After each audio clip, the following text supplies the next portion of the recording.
Thank you, Mr. Chairman.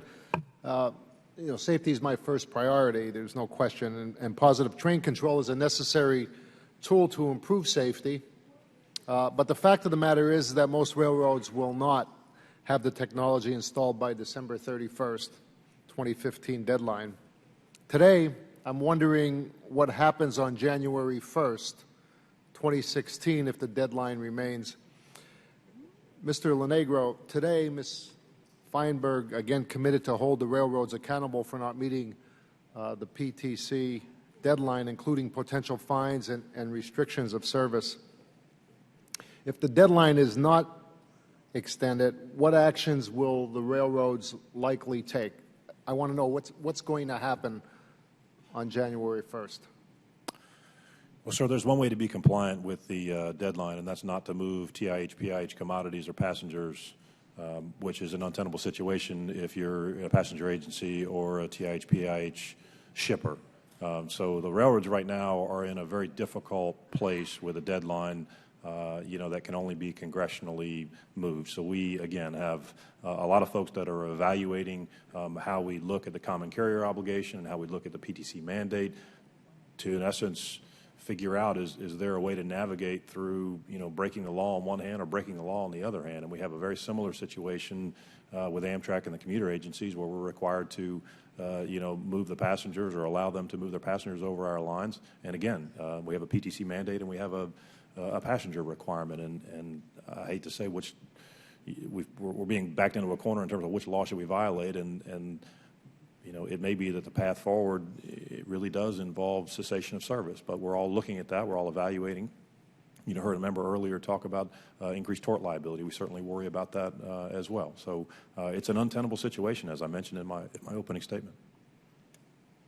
Mr. Orsino, in your testimony you mentioned concerns within the APTA rail conference about the ability of commuter rail to operate past the PTC deadline as it relates to liability and coverage. Can you further describe what liability and coverage issues would prevent commuter rail that doesn't meet the PTC deadline from operating? Well, when we were at the conference, a question was raised on whether we can operate or individual agencies can operate past the deadline because you would be operating outside the confines of the law, and there may be restrictions in some of the liability coverages. And all the commuter railroads are now going back with their risk and legal teams to take a look and see if that's the case. You've already said that Metro won't make the December 31st, 2015 deadline, and in Pennsylvania, SEPTA will not make the deadline either. If the worst-case scenario occurs and commuter rail does not receive any flexibility on the PTC deadline, how would commuters who rely on Metra or other commuter rail like SEPTA be impacted by operation changes? That would depend on to the degree of what actually happens. If railroads were forced to close down because of liability reasons and insurance reasons, for us alone, that would put 300,000 passengers on the roads already that are congested, and that wouldn't be a good solution. In Pennsylvania, SEPTA is furthest behind in the onboard vehicle locomotive system installations. You also cited in your testimony that one of the biggest PTC challenges is onboard software, and that final production release date is not yet known. Can you tell us why this has been such a challenge? I don't have that technical knowledge, but I believe Listener Lonegro does. PTC in the very beginning was somewhat theoretical in the way that the regulation was published in terms of what it had to accomplish and how it had to accomplish that.